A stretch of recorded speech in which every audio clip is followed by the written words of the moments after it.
Hello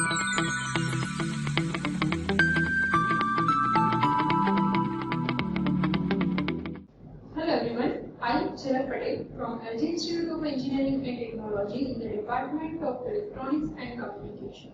Welcomes you to the session of wireless communication. Today I am going to discuss about MID4, that is multiple access technique, with topic TDMA and CDMA. So let's start the session.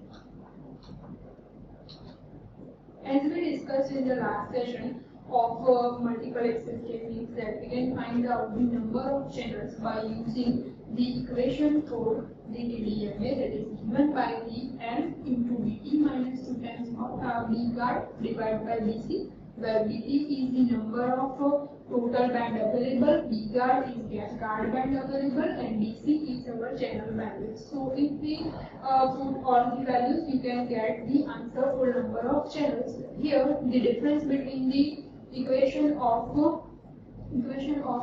number of channels of FDMA and TDMA differs by the term M. Here the term M denotes the number of users. So as I said, BT is the total spectrum, B guard is guard band available, and DC is band channel bandwidth. So we can calculate the efficiency of channel by using as a percentage of the bits per frame. So the percentage of bits per frame can be calculated in terms of the bit overhead and the total number of bits. So the total number of bits depends on the number of reference bits, bits of preamble bits, guard bits, and the reference bits.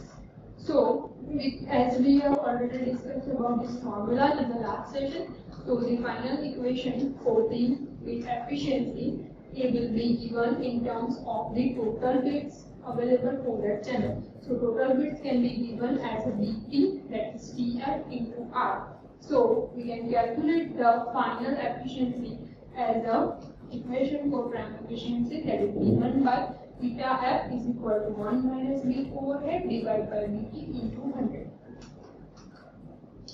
Next topic is CDMA. CDMA means code division multiple access. Here the many number of users share the same set of carrier frequency. In case of CDMA, the narrow bandwidth signal is multiplexed with the single spreading signal. Now, in case of FDMA, what will be done is individual user uses the individual frequency band. In case of TDMA, what will happen is the multiple user can access the time slot, while in case of CDMA, narrow band message signal is multiplexed with the spreading of large bandwidth of signal. So here in case of CDMA, one pseudo-random sequence is generated that is called as a TN sequence for that system. Because of the CDMA, the user will require a particular code word to access the channel. Here, the main limitation of CDMA is its near-far effect.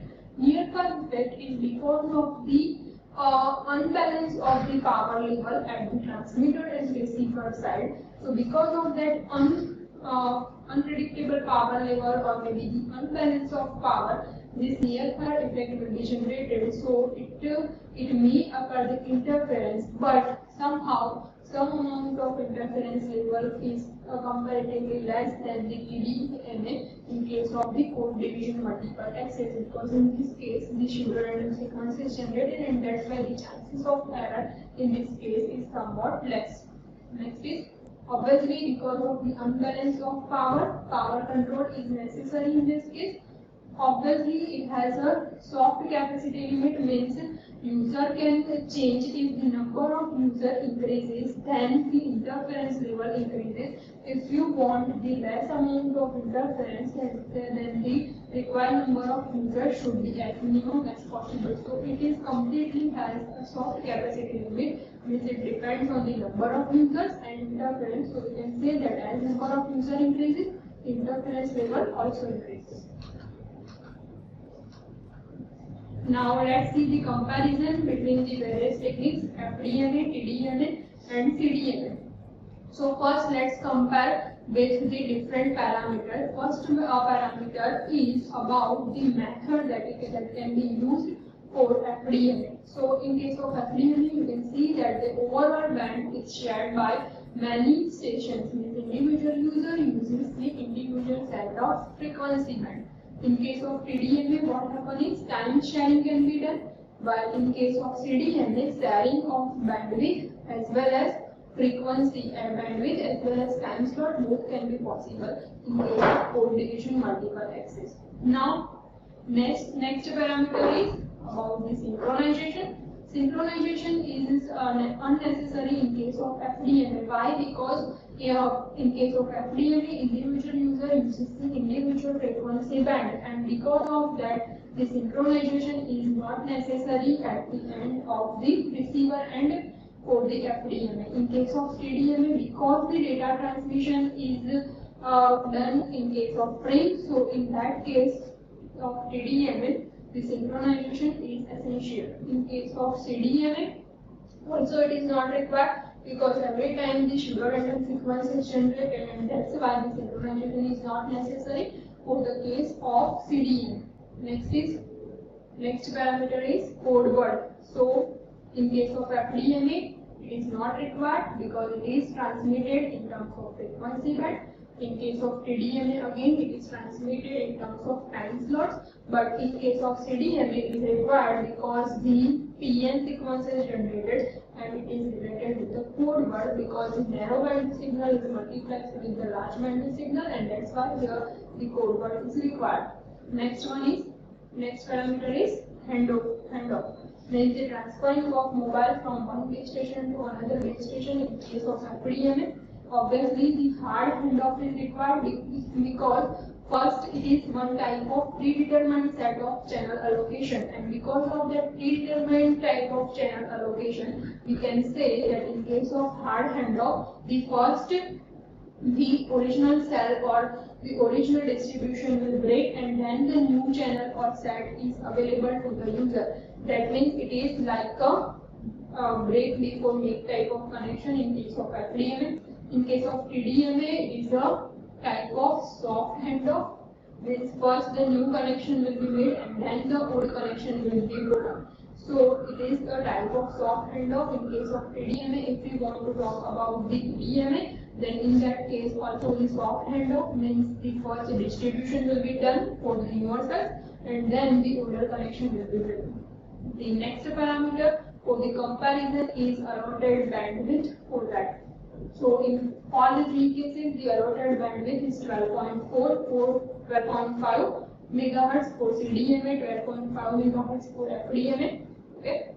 Now, if we want to talk about the required channel bandwidth, so in case of required channel bandwidth, in case of FDMA, it is 0.03 megahertz. In case of TDMA also, it is 0.03 megahertz, and in case of CDMA, it is 1.25 megahertz. Now, we have the value of allotted bandwidth for FDMA, TDMA and TDMA, and even we have the value of the channel bandwidth. So by using these two parameters, we can calculate the total number of channels for all the three cases. So the total number of RF channels can be got by the ratio of the number of allotted bandwidth divided by channel bandwidth. So in case of FDMA, it is 416. In case of TDMA, again it will be 416, but in case of CDMA, it is 10 by dividing allotted bandwidth by channel bandwidth. Next parameter is usable channel per cell. So in case of FDMA, usable channel per cell is 57. In case of TDMA also it is 57. While in case of CDMA, it is number of 8. If we want to talk about the interference, then in the last session we have discussed that in case of FDMA, because of the various variables of IEM, intermodulation, there will be a non-linearity generated and that will create a distortion of the signal. So interference effect of FDMA is due to its non-linearity. In case of TDMA, it is due to the incorrect synchronization, because when we transmit the signal in terms of frame, so that's why in that case the incorrect synchronization will affect at the receiver end. In case of CDMA, both the interference will be present, because in case of CDMA, the narrow band signal is multiplied with the large bandwidth signal, and that's why here we write that the both type of interference due to non-linearity as well as due to the incorrect synchronization both will be present. If we want to talk about the system complexity, then in case of FDMA, we can say that individual user uses the individual time slot, and that's why in case of FDMA, the somewhat complexity is less because the individual user uses the same individual channel, so more related to the complex system.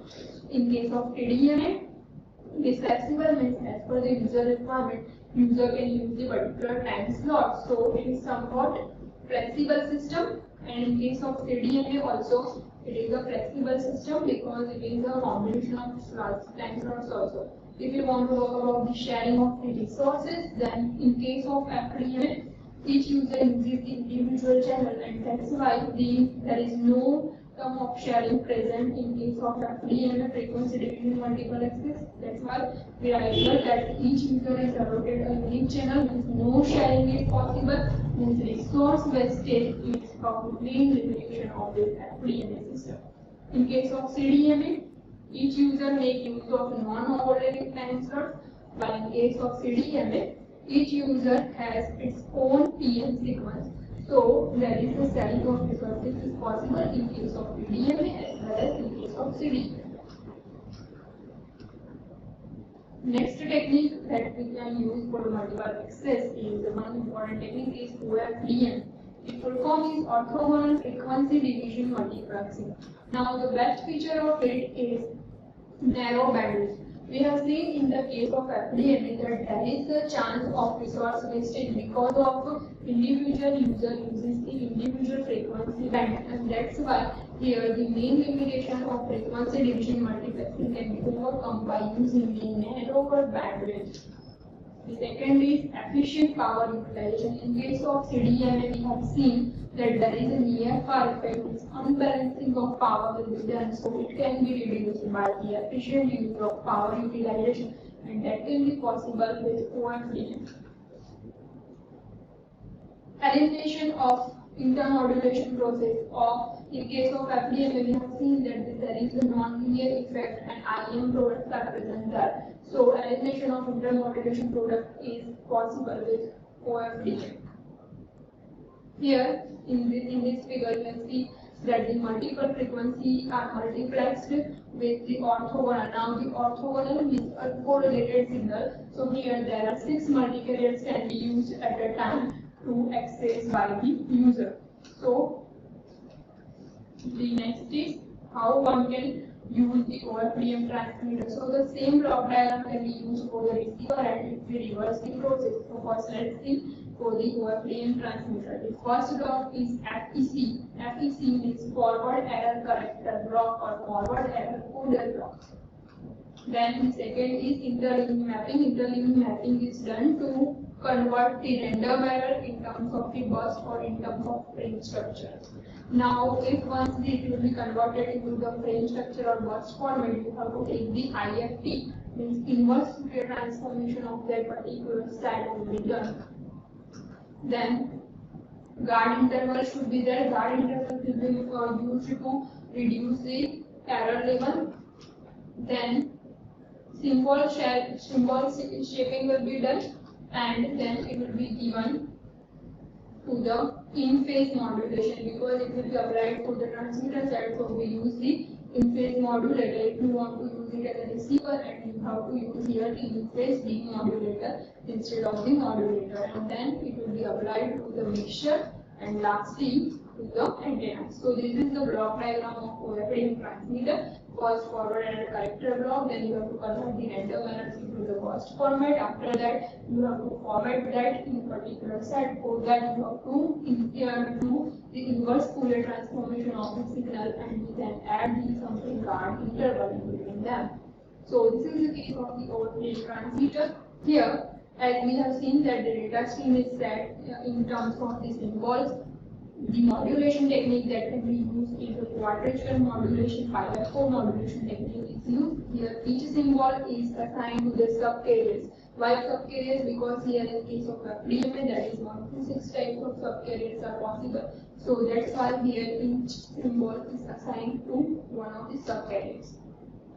Then we have to take the inverse fast Fourier transformation, and then you can say that in both the cases for the OFDM the limitation is it is very sensitive to the phase and frequency noise, so we should take care of that particular point, otherwise it will offer the narrower bandwidth and more controllable power level compared to the CDMA. So this is the limitation of OFDM, that it is very sensitive to the phase and frequency noise. Used for the correcting the pulse shape as we needed. Next is CSMA. CSMA means carrier sense multiple access. Each terminal on the network is able to monitor the status before it can be transmitted.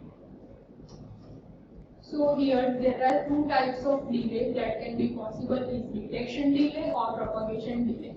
So detection delay is when the packet is transmitted from the transmitter to receiver, the time required for that is called as a detection delay, and to propagate it will be given as a function of the TD and TP. So here this is a formula of the detection delay, so it can be given by the TD is equal to TP into RD divided by N, where TP is the propagation delay, RD is the rate, and M is the number of expected number of bits in data bytes. There can be various classification of the types of CSMA. First one is one persistent CSMA. One persistent CSMA is the terminal transmits the message with probability 1. Means the message is transmitted with one probability, then it can be called as a one persistent CSMA. Non-persistence means it has to wait for some random time interval, either 1 second or 2 seconds, but that time is not fixed, as we have seen in the one persistent that it will be we have to wait for probability 1. While in case of non-persistence it waits only for the random time interval before the next retransmission. In case of P persistence means it will be transmitted with probability P, and the other packet is transmitted with the probability 1 minus P probability. So here first packet is transmitted to the first available slot with probability P, and with the other packets it should be transmitted with the probability 1 minus P. Next one is CSMA-CD. This carrier sense multiple CSMA-CD. User monitors the transmission for collision, and if the collision occurs, then it will retransmit that particular sound. For the CSMA case, there can be different access methods. CSMA-CA means collision avoid, and CD means collision detect. Here there can be two types of terminals can be possible. First one is the hidden terminal, and second one is the exposed terminal. So in this case, you can see that in figure, the terminal C, if we talk about first terminal A, then in this case the terminal for terminal A, terminal D is a hidden terminal. If the user at terminal A want to transmit data to the terminal C, then for terminal A user, the terminal D user is called as a hidden terminal.